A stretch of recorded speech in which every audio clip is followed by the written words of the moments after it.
तो गाइस आज कुछ कमाल होने वाला है, क्योंकि इससे पहले वाला वीडियो में आप लोगों ने देखा होगा मैं सबसे एक्सपेंसिव ऑयल पेस्टल को यूज करके एक नॉर्मल से एनिमे को ड्राइंग किया था, बट आज मैं उसकी ऑपोजिट करने वाला हूं। मतलब आज मैं सबसे चीपेस्ट पेंसिल को यूज करने वाला हूं, जो कि है नटराज पेंसिल। और आप सभी लोगों ने ये वाला नटराज पेंसिल कभी ना कभी राइटिंग के लिए यूज किया ही होगा। और इसकी कलर भी आप लोग देख सकते हो, red, black and gold colour में। मतलब ये RCB की कलर है, दैट्स व्हाई मैं इसको चूज किया हूँ इस ड्राइंग के लिए। बाय द वे, इस ड्राइंग की आउटलाइन ट्यूटोरियल ऑलरेडी मैं अपलोड कर चुका हूँ, वीडियो की लिंक नीचे डिस्क्रिप्शन पर है। और सबसे मजे की बात यह है कि मैं सिर्फ यही वाला पेंसिल यूज करने वाला हूँ इस ड्राइंग के लिए, और इसके अलावा कोई भी आर्ट मटेरियल यूज नहीं करने वाला हूँ। इवन मैं एक इरेजर को भी यूज नहीं करने वाला हूँ। तो काफी चैलेंजिंग होने वाला है इस ड्राइंग को करने के लिए।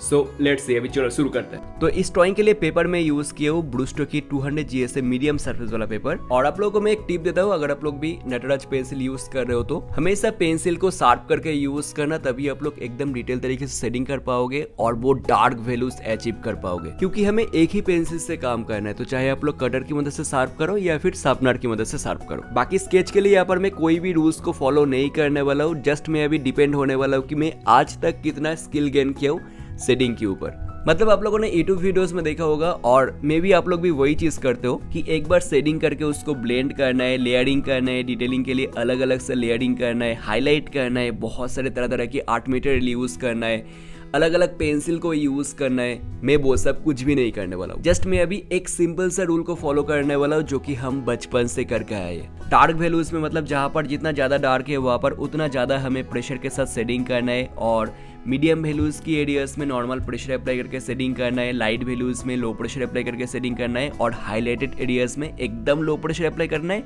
नहीं तो कुछ कुछ एरियाज में तो छोड़ के भी शेडिंग करना है। बस हमें इसी चीज को फॉलो करते हुए पूरे स्केच को कंप्लीट करना है। और बाकी क्योंकि नटराज पेंसिल में सिर्फ एक ही ग्रेड की पेंसिल होता है, जो कि HB ग्रेड की, तो हमें अलग अलग वैल्यूज के लिए अलग अलग पेंसिल को यूज करना है, वो भी आप लोग दिमाग से हटा दो। तो हमें सिर्फ इसी पेंसिल को यूज करके अलग अलग वैल्यूज में अलग अलग प्रेशर के साथ हमें शेडिंग करना है। बाकी जिसको भी डाउट हो रहा है कि इस पेंसिल से इतना ज्यादा डार्क वैल्यूज मुझे कैसे मिल रहा है, भाई एक बार पेंसिल को अच्छी तरीके से शार्प करके यूज किया करो। जहाँ पर जितना ज्यादा डार्क एरिया है वहाँ पर उतना ज्यादा प्रेशर अप्लाई करो, देखना ऐसा ही रिजल्ट आप लोगों को भी मिलेगी। और जहाँ पर एक्स्ट्रा डार्क करना है वहाँ पर नोटिस करना, पहले तो मैं नॉर्मली ज्यादा प्रेशर अप्लाई करके शेडिंग कर रहा हूँ, एंड देन उसके ऊपर मैं हैचिंग करके डार्क वैल्यूज को बढ़ा रहा हूँ। मतलब थोड़ा लेयरिंग में कर रहा हूँ वहाँ पर। मतलब समझ रहा हूँ मैं कितना ज्यादा फ्रीली मैं अभी ड्राइंग कर पा रहा हूँ। और मुझे बाकी का नहीं पता, बट मैं जितना ज्यादा रूल्स को फॉलो करता हूँ उतना ही मेरा स्केच खराब होता है। स्पेशली अगर मैं स्केचिंग में ब्लेंडिंग करता हूँ एंड देन लेयरिंग करता हूँ तो मेरा ड्राइंग खराब होता ही होता है। और एक चीज आप लोग सोच के देखो, 10 टाइप की रूल्स को फॉलो करके अलग अलग पेंसिल को यूज करके दिमाग में अलग से प्रेशर लेना ही क्यों है अगर मैं, और आप लोग भी नॉर्मली स्केच कर सकते हो। बट हाँ, जिस तरीके से मैं कर रहा हूँ उस तरीके से आप लोग हाइपर रियलिस्टिक ड्राइंग नहीं कर सकते। उसमें आप लोगों को लेयरिंग करना ही है, ब्लेंडिंग करना ही है, तभी आप लोगों को हाइपर रियलिस्टिक की रिजल्ट्स मिलेगी। बट अगर आप लोग भी मेरी तरह आर्टिस्टिक वे में ड्राइंग को करना पसंद करते हो, हल्का रियलिस्टिक ड्राइंग करना पसंद करते हो, देन डेफिनेटली आप लोग इस तरीके से ड्राइंग को कंप्लीट कर सकते हो। और ड्राइंग को ड्राइंग की तरह ही रखो, पेंसिल की जो भी स्ट्रोक्स आप लोग दे रहे हो उसकी वैल्यूज रखो, ना कि ड्राइंग को फोटोकॉपी बनाओ। बाकी यहाँ पर आप लोग देखो विराट कोहली की अपर हेड में, इवन गाल में भी देखना, क्योंकि यहाँ पर बड़े साइज की एरियाज है, तो उसी एरिया में ही हमें अलग अलग वैल्यूज की टोन में काम करना है। पहले मैं नॉर्मली हल्का करके पूरे एरियाज में शेडिंग किया हूँ, एंड देन रेफरेंस फोटो के अकॉर्डिंग जहाँ पर जैसे वैल्यूज है वहाँ पर उस हिसाब से प्रेशर कंट्रोल करके मैं शेडिंग कर रहा हूँ। और जिस तरीके से और जिस स्टाइल में मैं शेडिंग कर रहा हूँ आप लोग वैसा कर सकते हो, बट ये जरूरी नहीं कि आप लोगों को भी वैसा ही करना है। आप लोग जिस तरीके से सेटिंग करके कंफर्टेबल हो उसी तरीके से ही कर सकते हो, अपने स्टाइल से ही ड्राइंग करो।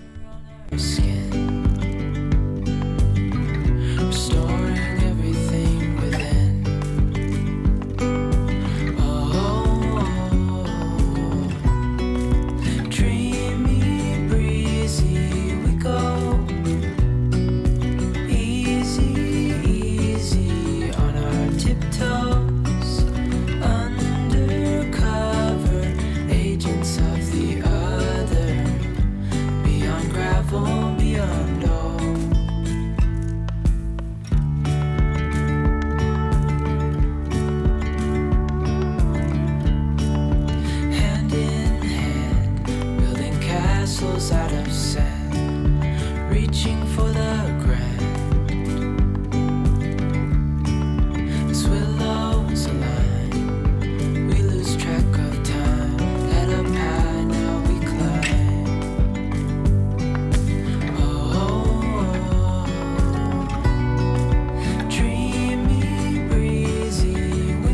और यहाँ पर हेयर्स में देखो डिफरेंस फोटो के अकॉर्डिंग हेयर्स की डायरेक्शन वाइज पहले मैं सेटिंग कर रहा हूँ और जहाँ पर जैसा डार्क वैल्यूज है उसके अकॉर्डिंग प्रेशर अप्लाई करके सेटिंग कर रहा हूँ। एंड देन उसमें डार्क वैल्यूज को बढ़ाने के लिए, उसमें डेप्थ ले आने के लिए उसके ऊपर प्रेशर अप्लाई करके हैचिंग कर रहा हूँ। बस इतना सा ही रूल है हेयर्स को ड्रॉ करने के लिए। कोई भी लेयरिंग नहीं करना है, कोई भी ब्लेंडिंग नहीं करना है, कोई भी अलग अलग पेंसिल को यूज नहीं करना है। जस्ट एक ही पेंसिल से इस तरीके से आप लोग भी कर सकते हो।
और पहले मैं जिस तरीके से हेयर्स में सेटिंग किया था सेम वैसे ही अभी बियर्ड्स में भी सेटिंग करना है। बस अभी बियर्ड्स में छोटे छोटे स्ट्रोक लगाना है और ज़्यादा प्रेशर अप्लाई करना है। और बाकी जहाँ पर भी डार्क वैल्यूज को बढ़ाना है, डेप्थ दिखाना है बियर्ड्स में, वहाँ पर इसके ऊपर डार्क वैल्यूज जहाँ पर जितना चाहिए वहाँ पर उस प्रेशर के साथ हैचिंग करना है। और मैं कुछ वीडियोस में देखा हूँ कि चिप पेंसिल ज़्यादा जल्दी से ख़त्म हो जाता है, बार बार छीलना पड़ता है, बार बार ब्रेक हो जाता है, उतना भी डार्क नहीं होता है। भाई मुझे अदर्स चिप कंपनी पेंसिल के बारे में नहीं पता, मैं स्टेडलर पेंसिल यूज़ करता हूँ यूजुअली, जो कि काफ़ी एक्सपेंसिव है। उसी तरीके का रिजल्ट्स इस पेंसिल से भी मिल रहा है। अभी तक एक बार भी ब्रेक नहीं हुआ है शार्प करने के टाइम। हाँ, ब्रेक हो सकता है अगर आप लोग पुराना शार्पनर से शार्प कर रहे हो। सबसे बेस्ट होगा कि आप लोग कटर की मदद से शार्प करो। किस तरीके से पेंसिल को कटर की मदद से शार्प करना है इसके ऊपर बहुत सारे वीडियोस मिल जाएगी यूट्यूब पर, वो वीडियोस एक बार आप लोग चेकआउट कर लेना। और मैं आप लोगों को बार बार बता रहा हूँ कि पेंसिल को ऑलवेज शार्प करके यूज़ करना। मैं हमेशा शार्प करके यूज़ किया हूँ इस ड्राइंग में, तभी मुझे इतना अच्छी तरीके से डिटेलिंग मिला है और वो डार्क वैल्यूज भी अचीव हुआ है, जो कि अदर्स कंपनी की पेंसिल में 10B ग्रेड की पेंसिल में मिलता है। मतलब आप लोग समझ रहे हो 8B ग्रेड की पेंसिल से लेके 8B 10B ग्रेड की पेंसिल की तरह भी ये काम कर रहा है। ये कितना अच्छा पेंसिल है भाई। जिस तरीके से मैं बोल रहा हूँ लग सकता है आप लोगों को कि ये वीडियो स्पॉन्सर है। भाई कोई स्पॉन्सर नहीं है, सच में ये पेंसिल बहुत ही अच्छा है स्केच करने के लिए। बट हाँ, आप लोगों को कितना ज़्यादा डार्क रिजल्ट्स मिलने वाला है वो आप लोगों को पेपर के ऊपर भी डिपेंड करता है। जितना रफ सरफेस वाला पेपर होगा उतना ही देखना डार्क रिजल्ट्स मिलेगी आप लोगों को, चाहे आप लोग HB ग्रेड के भी पेंसिल यूज़ करो। बाय द वे मैं यहाँ पर ब्रूस्टो की मीडियम सरफेस वाला पेपर यूज़ किया हूँ, जो कि 200 GSM की है। और इस वीडियो में कहाँ पर मैं किस तरीके से कर रहा हूँ उसके ऊपर मैं ज़्यादा बात नहीं किया हूँ, क्योंकि हर एक एरियाज में देखना एक ही रूल को मैं फॉलो करके कर रहा हूँ। रेफरेंस फोटो के अकॉर्डिंग जहाँ पर जिस तरीके से डार्क वैल्यूज है वहाँ पर उस तरीके से प्रेशर कंट्रोल करके मैं सेटिंग कर रहा हूँ। और सिर्फ एक ही तो पेंसिल यूज कर रहा हूँ हर एक जगह, और कोई भी स्टेप्स को फॉलो नहीं कर रहा हूँ। तो बाकी तो आप लोग देख ही सकते हो। और अभी 60 के एरियाज में मैं ज़्यादा हैचिंग कर रहा हूँ, मैं ज़्यादा डिटेलिंग में नहीं गया हूँ, क्योंकि मुझे ड्राइंग को आर्टिस्टिक वे में दिखाना है। तो जितना जान डालना था वो मैं फेस के ऊपर डाल दिया। बाकी आप लोग देखो मैं कहाँ पर किस तरीके से कर रहा हूँ।